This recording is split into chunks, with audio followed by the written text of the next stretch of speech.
Hello everyone, welcome back my YouTube channel. आज हम पढ़ेंगे फोटो सिस्टम यानी प्रकाश तंत्र। जो हमारा टॉपिक चल रहा था प्रकाश संश्लेषण या फोटोसिंथेसिस। फोटोसिंथेसिस में अब तक हम ये पढ़ चुके थे कि प्रकाश संश्लेषण की जो क्रिया है दो चरणों में पूर्ण होती है, प्रकाशिक अभिक्रिया और अप्रकाशिक अभिक्रिया। जिसमें हम प्रकाशिक अभिक्रिया को पढ़ रहे थे। प्रकाशिक अभिक्रिया में हमने उसका सार पढ़ा था, साथ ही हमने ये देखा था कि प्रकाशिक अभिक्रिया में दो प्रकार के प्रकाश तंत्र या फोटो सिस्टम पाए जाते हैं, जिनको हम पीएस फर्स्ट और पीएस सेकंड के नाम से जानते हैं, यानी प्रकाश तंत्र फर्स्ट और प्रकाश तंत्र सेकंड। तो ये चीज़ आती है कि ये प्रकाश तंत्र या फोटो सिस्टम आए कहाँ से, किसने खोजा, कैसे पता चला कि दो प्रकार के ये होते। तो इसको साबित किया था इमर्सन और उनके साथियों ने, जिसके बारे में हमने थोड़ा पढ़ा था पिछली क्लास में कि इमर्सन और उसके साथियों ने अलग अलग तरंग दैर्ध्य पर पौधों में प्रकाश संश्लेषण की दर का अध्ययन किया था और उन्होंने पाया था कि 680 नैनोमीटर से ज़्यादा का प्रकाश जब पौधों को दिया जाता है तो प्रकाश संश्लेषण की दर घटने लगती है। और चूंकि ये लाल क्षेत्र में होता है इस कारण इसको उन्होंने रेड ड्रॉप इफेक्ट कहा था। उसके बाद में नेक्स्ट जो इमर्सन और उसके साथियों ने प्रयोग किया था वो ये किया था कि एक पौधे को 680 नैनोमीटर से ज़्यादा का प्रकाश अवेलेबल कराया, साथ ही साथ उसको 680 नैनोमीटर से कम का प्रकाश भी दिया और इस तरह से मिश्रित प्रकाश देने के बाद में उन्होंने पाया कि प्रकाश संश्लेषण की दर बढ़ती है, जिसको इमर्सन वृद्धिकरण प्रभाव या समृद्धि प्रभाव के नाम से जाना जाता है। तो इन दोनों प्रयोगों के बाद में ये साबित हुआ कि जो ग्रेना होते हैं, ग्रेना की जो थाइलेकोइड है उनकी झिल्लियों पर जो वर्णक अणु पाए जाते हैं वो वर्णक अणु अलग अलग प्रकार के प्रकाश संश्लेषण का अलग अलग प्रकार के प्रकाश का अवशोषण करते हैं। और पता चला कि ये दो प्रकार के तंत्र होते हैं इनमें, यानी दो प्रकार के वर्णक अणु होते हैं जो अलग अलग तरंग दैर्ध्य के प्रकाश का अवशोषण करते हैं और इन दोनों प्रकार के वर्णक अणुओं से जो तंत्र बनते हैं उनको कहा गया प्रकाश तंत्र। तो इस प्रकार से जो पादपों की हरित लवक में जो ग्रेना होते हैं, ग्रेना की थाइलेकोइड पर दो प्रकार के प्रकाश तंत्र मिलते हैं और इन दोनों प्रकाश तंत्रों को नाम दिया गया प्रकाश तंत्र फर्स्ट और प्रकाश तंत्र सेकंड। सबसे पहले हम ये बात करें कि प्रकाश तंत्र में होता क्या है। तो प्रकाश तंत्र मोस्टली होता क्या है, वर्णक अणुओं का एक समूह होता है। वर्णक अणुओं का एक ऐसा समूह होता है जिसमें कि अनेक वर्णक अणु उपस्थित होते हैं, जैसे क्लोरोफिल ए हो सकता है, क्लोरोफिल बी हो सकता है, अन्य प्रकार के क्लोरोफिल हो सकते हैं या फिर कैरोटीनॉइड और अन्य सहायक वर्णक हो सकते हैं। तो जो प्रकाश तंत्र है उन प्रकाश तंत्रों में क्या पाए जाते हैं, प्रत्येक प्रकाश तंत्र में लगभग 300 से 400 तक वर्णक अणु पाए जाते हैं और ये 300 से 400 तक जो वर्णक अणु एक प्रकाश तंत्र में मिलते हैं, सभी में मिलेंगे, प्रत्येक में मिलेंगे। तो इनमें से कोई एक वर्णक अणु जो होता है वो तो मुख्य होता है, जिसको हम कहते हैं अभिक्रिया केंद्र। यानी एक तो क्या होता है उसमें अभिक्रिया केंद्र होता है, एक वर्णक अणु तो कहलाता है अभिक्रिया केंद्र और शेष जो होंगे, शेष जो वर्णक अणु होते हैं वो कहलाते हैं सहायक अणु। शेष जो वर्णक अणु है वो क्या कहलाते हैं, एक वर्णक अणु तो अभिक्रिया केंद्र कहलाता है और शेष सारे कहलाते हैं सहायक अणु या इन्हीं को कहा जाता है एंटीना अणु। अब ये कार्य कैसे करते हैं, प्रकाश तंत्र की अपने बात की कि प्रकाश तंत्र में जो है लगभग 300 से 400 तक कुछ वर्णक अणु होते हैं, जिनमें से किसी एक वर्णक अणु को हम अभिक्रिया केंद्र कह देते हैं और शेष जो होते हैं सहायक अणु। जैसे इस डायग्राम से हम इसको समझते हैं कि किसी भी प्रकाश तंत्र में जैसे ये कुछ अणु है, जैसे 300 से 400 तक कुछ वर्णक अणु होते हैं, जिनमें से कोई एक वर्णक अणु जो है वो अभिक्रिया केंद्र कहलाता है और बाकी के जो सारे वर्णक अणु होते हैं वो सहायक अणु या एंटीना अणु कहलाते हैं। ये सभी के सभी जो वर्णक अणु होते हैं प्रकाश की जो ऊर्जा होती है, सूर्य के प्रकाश की फोटोन ऊर्जा, उसको अवशोषित करते हैं और अवशोषित करने के बाद में ये सारे वर्णक अणु जो होते हैं अवशोषित की गई ऊर्जा को अभिक्रिया केंद्र को दे देते हैं। अभिक्रिया केंद्र इन वर्णक अणुओं की ऊर्जा को प्राप्त करके उत्तेजित हो जाता है और उत्तेजित होने की वजह से ये 2 इलेक्ट्रॉन मुक्त कर देता है, यानी कि अभिक्रिया केंद्र से इलेक्ट्रॉन मुक्त हो जाते हैं और ये मुक्त हुए जो इलेक्ट्रॉन होते हैं ये मुक्त होकर के विभिन्न इलेक्ट्रॉन ग्राहियों के पास गुजरते हैं, जैसे कि ए बी सी कुछ इलेक्ट्रॉन ग्राही है जिनके पास में होकर के ये गुजरेंगे और जब ये इन इलेक्ट्रॉन ग्राहियों के पास से होकर के गुजरते हैं तो उस दौरान इन इलेक्ट्रॉन ग्राहियों की ऊर्जा के अंतर के बराबर यहाँ पर ऊर्जा मुक्त होती है। जैसे कि यहाँ से इलेक्ट्रॉन निकले किसी इलेक्ट्रॉनग्राही को मिले। ये इलेक्ट्रॉनग्राही कहाँ होते हैं? ये ग्रेना में होते हैं। तो वहाँ किसी को मिले तो वहाँ पर जैसे इसको मिले, फिर इससे ये इलेक्ट्रॉन इसके पास गए, तो इन दोनों की ऊर्जा का जितना अंतर होगा उतनी ऊर्जा मुक्त हो जाएगी। अब यदि मुक्त हुई ऊर्जा एटीपी बनाने में सफिशिएंट होगी तो उससे एटीपी का निर्माण हो जाता है, अदरवाइज वो वातावरण में ऐसे ही वेस्ट हो जाती है। तो इस तरह से जो है किसी प्रकाश तंत्र के अणु जो है वो कार्य करते हैं। तो इस प्रकार के जो प्रकाश तंत्र है वो ग्रेना में जो थाइलेकोइड है, थाइलेकोइड की जो सतह होती है उस पर दो प्रकार के ऐसे प्रकाश तंत्र पाए जाते हैं। एक होता है प्रकाश तंत्र फर्स्ट और दूसरा होता है प्रकाश तंत्र सेकंड।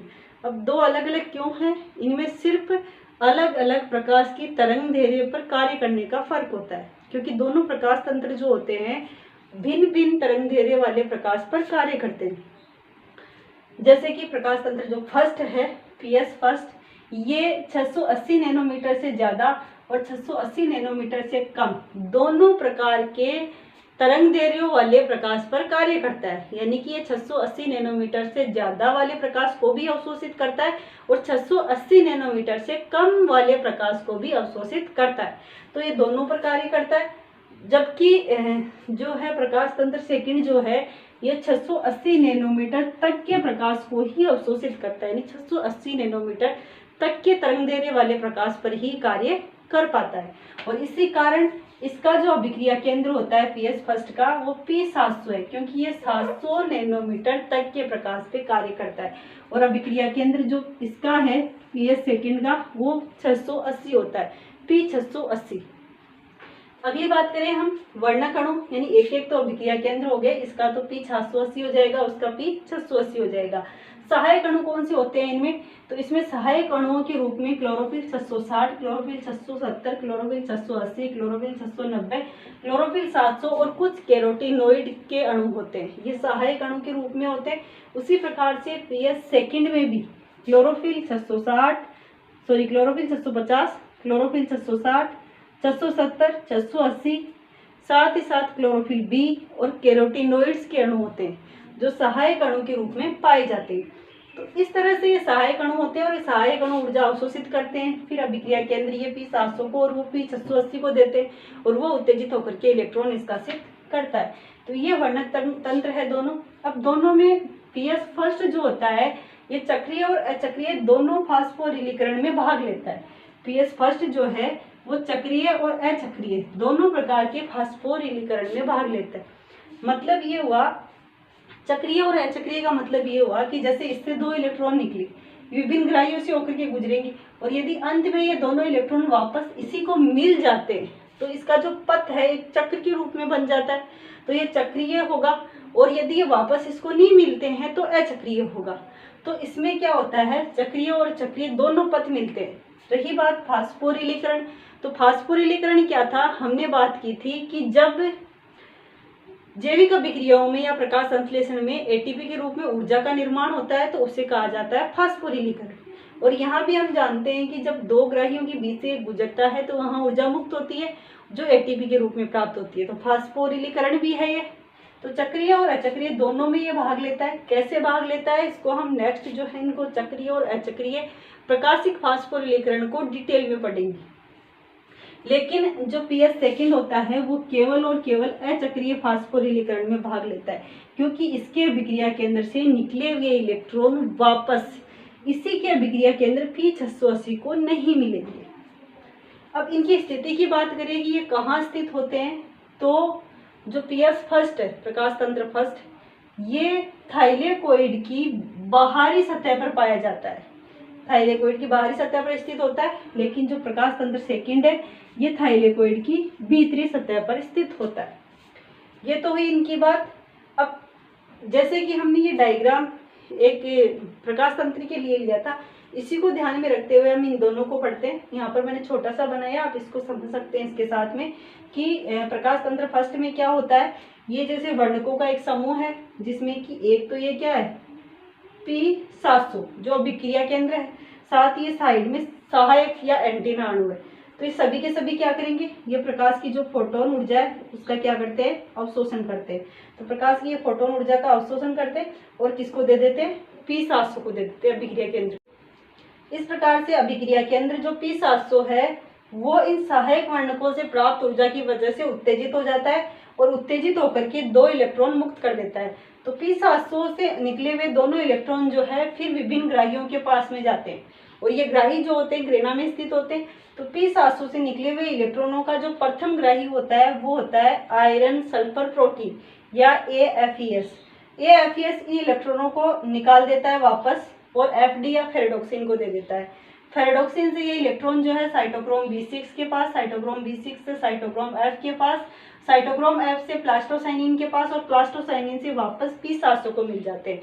इस प्रकार से P700 अभिक्रिया केंद्र से यानी PS फर्स्ट से निकले हुए इलेक्ट्रॉन वापस PS फर्स्ट के अभिक्रिया केंद्र को मिल जाते हैं। तो इस तरह से एक चक्रीय प्रक्रम है। साथ ही साथ में इसमें हम देखते हैं कि साइटोक्रोम B6 और साइटोक्रोम F के मध्य में ऊर्जा के रूप में ATP का भी निर्माण होता है और हम जानते हैं कि जब ATP का निर्माण होता है तो उस प्रक्रिया को कहा जाता है फास्फोरिलीकरण। तो इस तरह से ये फास्फोरिलीकरण है और कैसा चक्रीय। तो यहाँ हमने लिखा था कि चक्रीय और अचक्रीय दोनों फास्फोरिलीकरण है। तो चक्रीय तो समझ आया, अचक्रीय कैसे है वो हम इसमें देखते हैं। PS सेकंड में क्या होता है, PS सेकंड में भी एक अभिक्रिया केंद्र वर्णकों का कुछ समूह होगा और उन वर्णकों के समूह में एक होगा अभिक्रिया केंद्र। जो अभिक्रिया केंद्र है वो कहलाता है P680। इसके अलावा जो सहायक एंटीना अणु होते हैं ये एंटीना अणु भी क्या करते हैं, यानी ये होंगे एंटीना अणु 650 से ये, और इसके अलावा ये क्या करेंगे, सारे के सारे वर्णक अणु सूर्य के प्रकाश की फोटोन के रूप में जो ऊर्जा है उसको अवशोषित करेंगे और अवशोषित करके ये P680 अभिक्रिया केंद्र को दे देंगे। तो इस तरह से अभिक्रिया केंद्र उत्तेजित होगा और वैसे ही वो 2 इलेक्ट्रॉन निष्कासित कर देगा। अब PS सेकंड के अभिक्रिया केंद्र से निकले हुए दोनों इलेक्ट्रॉन, इसके प्रथम इलेक्ट्रॉन ग्राही जो है थियोफाइटिन को मिलते हैं। थियोफाइटिन इनको फिर plastoquinone cytochrome B6, cytochrome B6 से साइटोक्रोम F और साइटोक्रोम F से प्लास्टोसाइनिन को मिल जाते हैं। यहाँ पर क्या था कि प्लास्टोसाइनिन से पुनः ये P700 को यानी अभिक्रिया केंद्र फर्स्ट को मिल रहे थे, लेकिन यहाँ पर क्या है कि प्लास्टोसाइनिन यहाँ पर वापस जो है अभिक्रिया केंद्र को यानी P680 को प्रकाश तंत्र सेकंड के अभिक्रिया केंद्र को नहीं दे करके इन इलेक्ट्रॉनों को PS फर्स्ट को दे देता है। यानी कि PS सेकंड के अभिक्रिया केंद्र से निकले हुए इलेक्ट्रॉन किसको मिल जाते हैं, PS फर्स्ट के अभिक्रिया केंद्र को मिल जाते हैं और फिर ये इलेक्ट्रॉन जो है PS फर्स्ट से वापस उत्तेजित होते हैं और PS फर्स्ट के प्रथम इलेक्ट्रॉन ग्राही आयरन सल्फर प्रोटीन को मिलते हैं। आयरन सल्फर प्रोटीन इनको फेरेडोक्सिन को देता है और फेरेडोक्सिन से ये जो इलेक्ट्रॉन है ये NADP को मिल जाते हैं। NADP को ये इलेक्ट्रॉन मिलते हैं। साथ ही साथ यहाँ पर PS सेकंड में एक और क्रिया होती है, यहाँ पर जल का अपघटन भी होता है और जल के अपघटन से जल का अणु जब टूटता है तो 2 हाइड्रोजन 2 इलेक्ट्रॉन और हाफ O2 बनती है। तो ये जो 2 हाइड्रोजन जल के अणु से मिले हैं ये दोनों हाइड्रोजन प्लस यानी 2H प्लस और ये 2 इलेक्ट्रॉन यहाँ से जो आए हैं ये NADP को मिल जाते हैं जिससे NADPH2 बन जाता है। तो NADPH2 का निर्माण हो जाता है और जो 2 इलेक्ट्रॉन यहाँ पर क्या हो गया, अभी यहाँ से निकले हुए इलेक्ट्रॉन वापस इसके पास नहीं आए तो इसके पास तो 2 इलेक्ट्रॉनों की कमी हो गई और इन इलेक्ट्रॉनों की कमी को पूरा करता है जल के प्रकाशिक अपघटन से मुक्त हुआ इलेक्ट्रॉन। तो इस तरह से ये इलेक्ट्रॉन इसको मिल जाते हैं और इस तरह से ये चक्कर चलता रहता है। लेकिन यहाँ पर जो है प्रक्रम कैसा रहा, अचक्रीय रहा, जिसमें भी ऊर्जा की प्राप्ति होती है लेकिन वो अचक्रीय रूप से। तो ये अचक्रीय प्रकाश फास्फोरिलीकरण है। तो PS फर्स्ट जो था चक्रीय में भी यूज हो रहा है और अचक्रीय में भी भाग ले रहा है यहाँ पर। तो PS फर्स्ट दोनों में भाग लेता है लेकिन PS सेकंड केवल अचक्रीय में ही भाग लेता है। तो ये थे दोनों प्रकाश तंत्र, PS फर्स्ट और सेकंड। इन दोनों प्रकाश तंत्रों के बाद में नेक्स्ट वीडियो में हम पढ़ेंगे इलेक्ट्रॉन परिवहन तंत्र, जिसमें हम पढ़ेंगे चक्रीय प्रकाश फास्फोरिलीकरण और अचक्रीय प्रकाशिक फास्फोरिलीकरण। तो आज की क्लास में बस इतना ही, मिलते हैं नेक्स्ट वीडियो में। Thank you watching for my video.